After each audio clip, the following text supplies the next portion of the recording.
नमस्कार बच्चों, मैं doctor Madhu Jain, SPC government college Ajmer, associate professor in economics. हमने अपने पिछले वीडियो में पंडित दीनदयाल उपाध्याय के आर्थिक विकास और वृद्धि संबंधी विचारों पर हम चर्चा कर रहे थे। उसी चर्चा को हम आज पुनः आगे बढ़ाते हैं और आगे की चर्चा प्रारंभ करते हैं।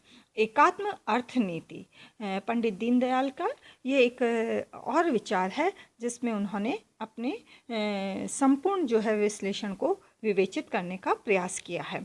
एकात्म अर्थनीति एक तीसरा विकल्प। प्रत्येक अर्थव्यवस्था का मुख्य उद्देश्य अपने नागरिकों को समृद्ध और सुखी जीवन यापन की सुविधाएं प्रदान करना है। आर्थिक समृद्धि की प्राप्ति के लिए ये अर्थव्यवस्थाएं जी तोड़कर पीछे पड़ी हुई है और इस विवशता ने कई तरह के आविष्कारों को भी जन्म दिया। आर्थिक साधनों के कई स्रोतों का पता लगा और उत्पादन में कई गुना वृद्धि भी हुई है। और इस प्रकार से हम देखें तो आर्थिक समृद्धि की दौड़ में जो है कई अर्थव्यवस्थाएं तो आगे निकल गई और कुछ अर्थव्यवस्थाएं बहुत ज़्यादा पिछड़ गई है। तो इस प्रकार से परंतु अति समृद्धिशाली और अभावग्रस्त दोनों ही अर्थव्यवस्थाएं जो है वो अलग अलग प्रकार की समस्याओं से ग्रस्त है और इन समस्याओं का समाधान करने हेतु पश्चिमी देशों में पूंजीवादी और साम्यवादी विचारधाराएं पनपी। विकासशील देशों की अर्थव्यवस्था पर प्रोफेसर गुरनार मिंडल, प्रोफेसर जैकब वाइनर आदि अर्थशास्त्रियों ने अपना चिंतन प्रस्तुत किया। उन्होंने बताया कि जो पूंजीवादी सिद्धांत है वो 4 सिद्धांतों पर जो है निर्भर करता है। नंबर 1, अस्तित्व के लिए संघर्ष, स्ट्रगल फॉर एक्सिस्टेंस, सर्वोत्तम का अस्तित्व यानी सर्वाइवल ऑफ द फिटेस्ट, और प्रकृति का शोषण, एक्सप्लॉयटेशन ऑफ नेचर, और व्यक्तिगत अधिकार यानी इंडिविजुअल राइट्स। और इन चारों सिद्धांतों के आधार पर ही पूंजीवाद का विकास हुआ है। पूंजीवाद को अपने विकास में एडम स्मिथ और कीन्स के विचारों का काफ़ी संयोग जो है प्राप्त हुआ। इस प्रकार पूंजीवादी अर्थव्यवस्था के विकास के साथ साथ उनके साथ कई प्रकार के परिणाम भी हमारे सामने आए। हम देखते हैं कि पूंजीवादी अर्थव्यवस्था में जो है कई तरह की जो है समस्याएं उत्पन्न हुई। उद्योगों के केंद्रीकरण के कारण विशाल महानगर खड़े हो गए। उनका जनजीवन प्रकृति से दूर तो हो ही गया परंतु नैतिक दृष्टि से भी पिछड़ गया। वहाँ पर कई प्रकार की गरीबी, बेकारी, भूखमरी आदि समस्याएं भी जो है वो उत्पन्न हुई। साथ ही साथ अस्तित्व के लिए संघर्ष और सर्वोत्तम का अस्तित्व जैसे विचारों के कारण पूंजीवादी देशों को काफ़ी प्रतिस्पर्धापूर्ण बना दिया। प्रत्येक व्यक्ति कट थॉट कंपटीशन का जो है वो सहारा लेने लगा है। इस प्रकार से हम देखते हैं कि पूंजीवादी अर्थव्यवस्थाओं के दुष्परिणामों की प्रतिक्रिया में ही मार्क्सवादी अर्थनीति जो है वो सामने आई। 1917 में जब रूस में क्रांति हुई तो मार्क्सवाद के बारे में कहा गया कि ये अत्यंत वैज्ञानिक विचारधारा है जिसके सामने सभी विचारधाराएं समाप्त हो जाएगी और एक ऐसे समाज का निर्माण होगा जो समता युक्त और सभी प्रकार के शोषण से मुक्त होगा। लेकिन ऐसा हो नहीं पाया और मुश्किल से 70 साल बाद ही साम्यवाद का ये महल ढहने लगा। आज विश्व मानचित्र से लगभग समाप्त हो गया है। बड़े लंबे चौड़े वायदे करने वाली साम्यवादी अर्थव्यवस्थाएं लोगों की न्यूनतम रोटी, कपड़ा और मकान की आवश्यकताओं को भी उपलब्ध नहीं करा पाई है। दूसरी ओर भारत में राजनीतिक स्वतंत्रता के इतने वर्षों के बाद भी लोगों की स्थिति काफ़ी दयनीय है। गरीबी, बेकारी, असमानता, स्फीति, भुगतान असंतुलन आदि कई समस्याएं जो है वो उत्पन्न हो गई। और ऐसी स्थिति में पंडित दीनदयाल उपाध्याय का ये कहना कि विश्व आज भीषण संभ्रम के चौराहे पर खड़ा है, इस चक्रव्यूह से उसे छुड़ा ले सकने वाला क्या कोई तीसरा विकल्प है? पंडित दीनदयाल जी ने बड़े ही आत्मविश्वास पूर्वक कहा कि भारतीय संस्कृति के एकात्म मानव दर्शन के अंतर्गत एकात्म अर्थनीति ही ऐसा तीसरा विकल्प है जो पूंजीवाद और साम्यवाद दोनों के दोषों से मुक्त हो सकता है। और जैसा कि अर्थनीति पर विचार करते समय आर्थिक बातों के साथ ही कुछ अनार्थिक बातों पर भी विचार करना पड़ता है। साथ ही साथ ये कहता है कि एकात्म मानव दर्शन एक ऐसा जीवन दर्शन है जो मनुष्य का विचार केवल आर्थिक मानव के एकमात्र दृष्टिकोण पर विचार न करके जीवन के समग्र पहलुओं का और ऐसे मानव के अन्य मानवों और मानवेतर दृष्टि के साथ परस्पर पूरक एकात्म संबंधों को भी ध्यान में रखकर सुखी समृद्ध और कृतार्थ जीवन की ओर जो है वो दिशा दर्शाता है। इस प्रकार से अगर हम देखें तो पंडित दीनदयाल द्वारा प्रस्तुत ये एकात्म मानव दर्शन और उसके अंतर्गत एकात्म अर्थ नीति में जो है एक संजीवनी के रूप में दृष्टिगोचर होती है।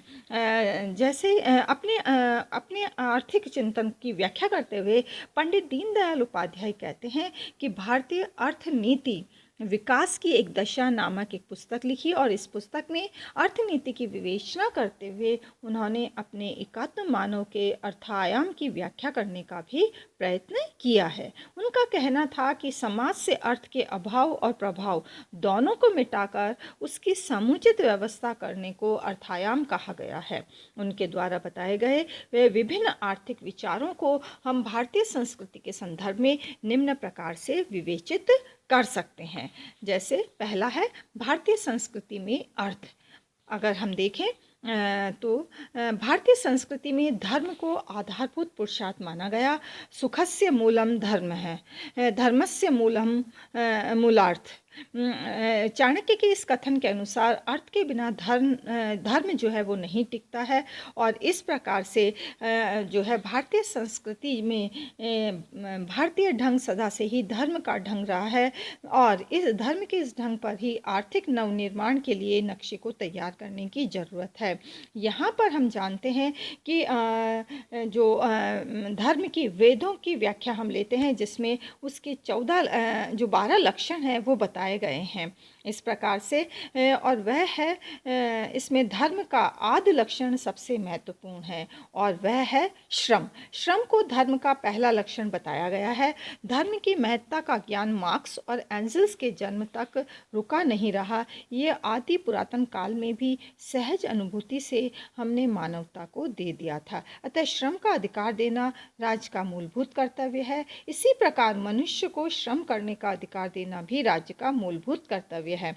अतः श्रम का अधिकार यानी राइट टू वर्क मनुष्य का संवैधानिक अधिकार है और इसी आधार पर पंडित दीनदयाल उपाध्याय कहते हैं कि इन जो प्रत्येक व्यक्ति की योग्यता और क्षमता के अनुसार उसे काम करने का अवसर देना ये राज्य का सर्वोत्तम कर्तव्य है और इन अवसरों में किसी प्रकार का भेदभाव न हो, न रंग, न जाति, न लिंग आदि का और राष्ट्र के निर्माण की जो भी योजनाएं बनाई जाए उसका उद्देश्य जो है सभी व्यक्तियों को काम दिलाना होना चाहिए और इसी आधार पर पंडित दीनदयाल उपाध्याय पंचवर्षीय योजनाओं के निर्माण के संदर्भ में सदैव ये आग्रह करते रहे कि हमें अपना आयोजन यानी प्लानिंग लक्ष्य घोषित करना चाहिए है कि सबको काम मिले और इस तरह से भारतीय संस्कृति में अर्थ को काफ़ी महत्व दिया गया लेकिन धर्म आधारित अर्थ जो है वो भारतीय संस्कृति का मूल है।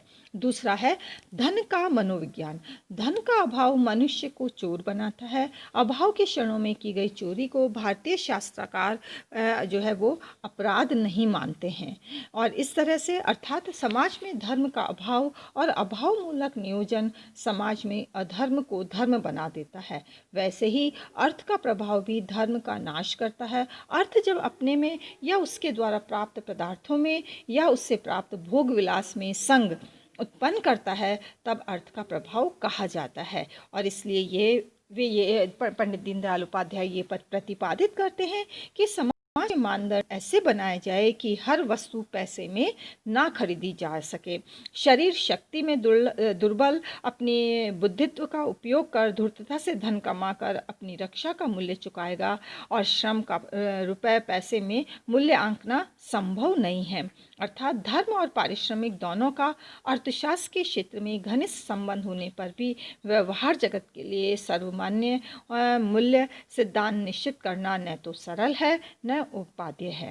वास्तविकता तो ये है कि दोनों का मूल्यांकन पृथक मापदंड से होता है। श्रम की प्रतिष्ठा उससे मिलने वाले अर्थ के कारण नहीं बल्कि उसके धर्मत्व से है, और इसी कारण किसी भी व्यक्ति को दिया गया पारिश्रमिक उसके द्वारा किए गए श्रम का प्रतिपादन ही नहीं अपितु उसके योगक्षेम की व्यवस्था है। और इस प्रकार पंडित दीनदयाल उपाध्याय के इस प्रकार के समाजशास्त्र और मनोविज्ञान के हिमायती हैं, जिसमें कर्म की प्रेरणा का आधार लोभ वृत्ति नहीं अपितु कर्तव्य सुख है। वे उस अर्थशास्त्र के भी खिलाफ थे जो मानव के जीवन के सामाजिक और मनोवैज्ञानिक पहलुओं की उपेक्षा करता है। और इस तरह से वो इतना अवश्य कहते थे कि जो है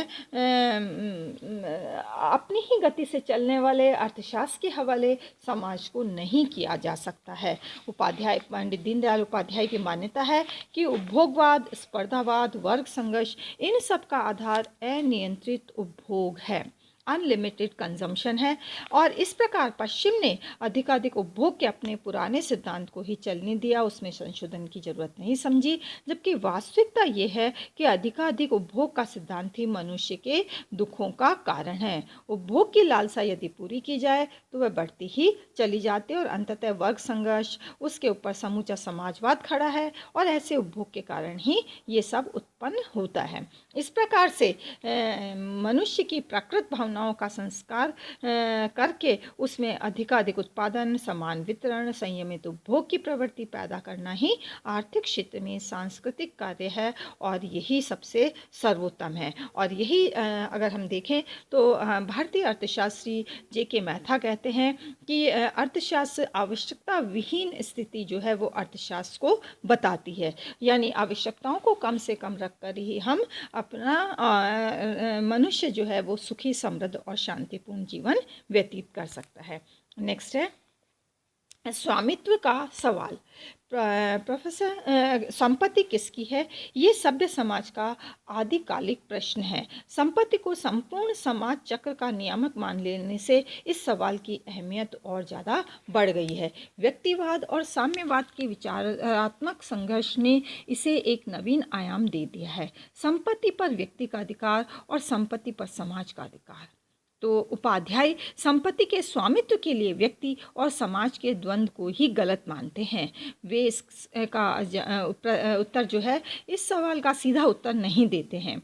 वो कहते हैं कि हर व्यक्ति समाज का प्रतिनिधि है, अतः वह समाज की संपत्ति का एक हिस्से का न्यासी या संरक्षक है। पंडित दीनदयाल उपाध्याय का ये भी कहना था कि व्यक्ति का श्रीविहीन करने के खिलाफ व्यक्ति स्वयं समाज पुरुष का अंग है, अतः वह स्वयं ही समाज की धरोहर है। इसलिए संपत्ति पर अमोघ अधिकार तो समाज का ही है, लेकिन वे समाज की एकमात्र प्रतिनिधि संस्था के नाते राज्य को मानने के लिए तैयार नहीं थे। अतः निजी संपत्ति के अधिकार के नाम पर समाज के कुछ लोगों के हाथ में संपत्ति का केंद्रीकरण या संपत्ति के सामाजिक अधिकार के नाम पर राज्य में संपत्ति के केंद्रीकरण को पंडित दीनदयाल उपाध्याय उचित नहीं मानते थे। पंडित दीनदयाल उपाध्याय ये भी कहते थे कि व्यक्तिगत संपत्ति के नियमन और अर्थ उत्पाद के आयोजन के लिए राज्याधिकार को भी स्वीकार करते थे। जहाँ कुछ हाथों में पूंजी के केंद्रीकरण को खतरा है, वहाँ राष्ट्रीयकरण ही वांछनीय होता है। साथ ही साथ पंडित दीनदयाल उपाध्याय का ये भी कहना था कि जहाँ तक कुटीर उद्योगों का सवाल है, खतरा बहुत कम है, लेकिन जहाँ बड़े उद्योगों का क्षेत्र शुरू होता है वहाँ ये खतरा उत्पन्न हो जाता है। पंडित दीनदयाल उपाध्याय आगे कहते थे कि सुरक्षा उद्योगों का तो राष्ट्रीयकरण अनिवार्य है, लेकिन जो पूंजी उद्योग है उनका भी अंतिम रूप से राष्ट्रीयकरण कर देना उद्देश्य होना चाहिए। और इस प्रकार से उनका ये कहना था कि स्वामित्व के सवाल को जिस प्रकार पूंजीवाद और समाजवादी लोग प्रस्तुत करते हैं उसे वे उनकी विभक्त दृष्टि का परिचायक मानते थे। और इस तरह से पंडित दीनदयाल उपाध्याय के नज़र में संपत्ति के स्वामित्व की बजाय केंद्रीकरण का सवाल जो है वो बहुत ज़्यादा अहम था। साथ ही उपभोगवाद की धारणा का सवाल भी अत्यंत महत्वपूर्ण था। इस प्रकार पंडित दीनदयाल उपाध्याय व्यक्ति की निजता को कुचलने वाले राज्याधिकार और समाज की उपेक्षा करने वाले व्यक्तिगत अधिकारों के भी खिलाफ थे। और इस प्रकार ट्रस्टीशिप का सिद्धांत, उनका कहना था, ट्रस्टीशिप का सिद्धांत हर व्यक्ति को समाज का दायित्वविहीन घटक मानता है और समाज में दायित्व बोध का शिथिलन न आ जाए और दायित्व का संस्कार सामाजिक परिवेश का स्वाभाविक परिणाम हो, ऐसी समाज संरचना मानवीय समाज संरचना है, जो कि बहुत ज़्यादा महत्वपूर्ण है। अतः संपत्ति पर ये साझा अधिकार ही पंडित दीनदयाल उपाध्याय के एकात्म मानववाद का अभिप्रेत है। नेक्स्ट है पूंजीवाद का निषेध। पंडित दीनदयाल उपाध्याय का ये कहना था कि जो है पूंजीवाद है, पूंजीवाद का निषेध होना चाहिए। पंडित दीनदयाल उपाध्याय पश्चिम की विचारधारा से उत्पन्न व्यक्तिवाद के लोकतंत्रीय पक्ष के समर्थक थे, लेकिन पूंजीवाद को व्यक्तिवाद की विकृति भी मानते थे। और इस प्रकार से उपाध्याय जी कुछ व्यक्तियों के हाथों में असीमित उत्पादन के सामर्थ्य के केंद्रीकरण के प्रबल विरोधी थे। उनका ये मानना था कि यदि एक व्यक्ति द्वारा उत्पादन की स्वतंत्रता दूसरे के मार्ग में बाधक बनती है तो वह नहीं दी जा सकती। पूंजीवाद की प्रवृत्ति वित्तीय सत्ता को कुछ हाथों में केंद्रीकृत कर देने की है।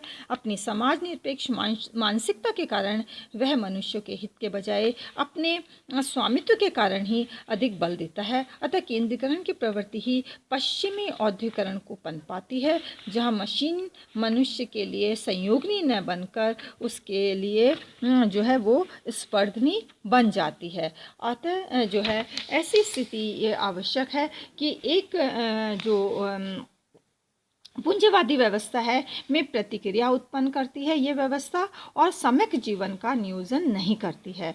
अतः समाज के सांस्कृतिक मूल्यों को नष्ट कर उसे उपभोगवाद के कुचक्र में फंसाकर लोलुप बना देती है। इस तरह से जो है मनुष्य जो है वो उत्पादन कार्य में से शिल्प और सर्जन के सुख का अपहरण कर लिया जाता है। पंडित दीनदयाल उपाध्याय आगे कहते हैं कि एक स्वतंत्र जुलाहे को समाप्त कर उसे विशाल कारखाने का मजदूर बना दिया गया। बाजार के स्थान पर एक विभागीय स्टोर बना दिया गया। दर्जी के स्थान पर रेडीमेड कपड़ा लाकर रख दिया गया है। यानी मनुष्य एक जंतु जो 8 घंटे यंत्रवत मजदूरी करे और 16 घंटे खाए। कार्य और जीवन के बीच एक दीवार खड़ी हो गई है। पश्चिम के कई देशों में कहा जाता है 5 दिन काम के 2 दिन छुट्टी के। उन 2 दिनों में केवल मस्ती, केवल खान पान मौज, काम की बात नहीं करते, अर्थात वे 5 दिन कमाई करते हैं और 2 दिन ही मात्र जीवित रहते हैं। अतः हमें मनुष्य के कमाई के साधनों का इस प्रकार निर्धारण करना होगा कि उसके कार्य और वास्तविक जीवन के बीच कोई खाई न रहे। हार्ड मास के मनुष्य के पास हृदय, मस्तिष्क, शरीर तीनों की भूख है और तीनों पर ही विचार करना आवश्यक है। और इस प्रकार से पंडित दीनदयाल उपाध्याय का ये कहना था कि जो है कार्य के 8 घंटों का जो मानवीय प्रभाव होता है उसे समाप्त करने में ही उसके शेष 16 घंटे व्यतीत हो जाते हैं। उनके समाप्त होते ही वह पुनः 8 घंटों के चक्र में फंस जाता है और इस प्रकार समाज में कई प्रकार के जो है वो दुष्प्रभाव जन्म लेने लग जाते हैं। नेक्स्ट है समाजवाद का निषेध। पंडित दीनदयाल उपाध्याय व्यक्तिवाद के समानांतर समाजवाद का विचार भी मानते थे कि पश्चिम में पैदा हुआ है। समाजवाद व्यक्तिवाद के अतिवाद का निषेध करता है। वे व्यक्ति के बजाय व्यवस्था में परिवर्तन का हामी है। साथ ही व्यक्ति की को अव्यवस्था की ही उपज मानता है। उसके ये व्यवस्थावाद ही उसे अंततः राजवादी बना देता है। और केंद्रीकरण की ये प्रवृत्ति मनुष्य के कर्तव्य भाव को मारती है, उसमें मजदूर का भाव जगाती है। और इस तरह से प्रोफेसर पंडित दीनदयाल उपाध्याय का कहना था कि वो इस केंद्रीकरण की प्रवृत्ति को ही अमानवीय मानते थे। उनका कहना था कि मनुष्य की सांस्कृतिक चेतना व्यक्ति में, व्यक्ति समाज में, प्रकृति और व्यक्ति में, कर्ता और कृति में परस्पर आत्मीयता का संचार करती है। ये दोनों व्यवस्थाएं इस आत्मीयता के संचार को समाप्त करके संबंधों में एक यांत्रिकी पैदा कर देती है और इस प्रकार से उनके अनुसार पूंजीवाद और समाजवाद दोनों ही लोकतंत्र का व्यवहारतः निषेध करते हैं। इस प्रकार से हम देखें तो पंडित दीनदयाल उपाध्याय जो है वो समाजवाद का भी निषेध करते थे पूंजीवाद के साथ साथ। इस तरह से नेक्स्ट है आर्थिक लोकतंत्र। अगर दीनदयाल उपाध्याय जो है वो लोकतंत्र को केवल राजनीतिक जीवन का आयाम नहीं मानते थे। उनका मत था कि प्रत्येक का वोट जैसे राजनीतिक प्रजातंत्र का निष्कर्ष है, वैसे ही प्रत्येक को काम ये आर्थिक प्रजातंत्र का मापदंड है। पंडित दीनदयाल उपाध्याय कहते थे कि उस अर्थव्यवस्था को लोकतांत्रिक मानते थे जो व्यक्ति के उत्पादन स्वतंत्रता या सृजन कर्म पर आघात करती हैं। वे कहते थे कि मनुष्य के उत्पादन स्वतंत्रता पर सबसे बड़ा हमला पूंजीवादी औद्योगिकरण ने किया। अतः पंडित दीनदयाल उपाध्याय औद्योगिकरण का इस प्रकार नियमन करना चाहते थे जिससे वे स्वतंत्र लघु और कुटीर उद्योगों को समाप्त न कर सके। आज जब हम सर्वांगीण विकास पर विचार करते हैं तो संरक्षण की आवश्यकता को स्वीकार करके चलते हैं। यह संरक्षण देश के उद्योगों का विदेशी उद्योगों की प्रतिस्पर्धा से और देश के छोटे उद्योगों को बड़े उद्योगों से देना ही होगा। और इस प्रकार से पंडित दीनदयाल उपाध्याय कहते हैं कि देश के आम शिल्पी और कारीगर की उपेक्षा करने वाला औद्योगिकरण अलोकतांत्रिक है। पूंजीवाद और समाजवाद के निजी और सार्वजनिक क्षेत्र के विवाद को पंडित दीनदयाल उपाध्याय सर्वथा अनुचित मानते थे। वे दोनों में ही स्वयंसेवी तंत्र यानी सेल्फ एम्प्लॉय सेक्टर का गला घोटते हैं और इस कारण से आर्थिक लोकतंत्र के लिए आवश्यक है कि स्वयंसेवी क्षेत्र का विकास किया जाए। इसके लिए विकेंद्रित अर्थव्यवस्था अत्यंत आवश्यक है और इस प्रकार से पंडित दीनदयाल उपाध्याय के जो विचार है वो काफ़ी ज़्यादा महत्वपूर्ण हो जाते हैं। नेक्स्ट है भारी औद्योगिकरण का निषेध। पंडित दीनदयाल उपाध्याय बड़े उद्योगों के उत्पादन के केंद्रीकरण के कारण और मांग और पूर्ति का यंत्रवत के हावी हो जाने के कारण बड़े उद्योग जो है वो तानाशाही प्रवृत्ति वाले और अमानवीय हो जाते हैं, ऐसा उनका मानना था। और इस प्रकार से वो कहते थे कि भारतीय परंपरागत अर्थव्यवस्था से संबद्ध होने के कारण इन्हें आरोपित करना होगा। इससे समाज की समरसता भंग होगी। साथ ही साथ हम स्वतंत्र उत्पादक शिल्पी के पूरक नहीं वरन प्रतिकूल है, अतः ये अवांछनीय है। इसी प्रकार वे प्रत्येक को काम के लक्ष्य के भी प्रतिकूल है क्योंकि प्रौद्योगिकी जो है वो बेरोजगारी को बढ़ाती है। ये पूंजी प्रधान है, अतः भारत में सामान्य उद्योग और उत्पादक के सामर्थ्य के बाहर है। इनकी निर्यात निर्भरता बहुत है, फलतः ये हमारे भुगतान संतुलन पर भारी बोझ डालते हैं। साथ ही साथ उनका ये कहना था कि देश में उपलब्ध प्रबंध और श्रम प्रशिक्षा के साथ मेल नहीं खाते।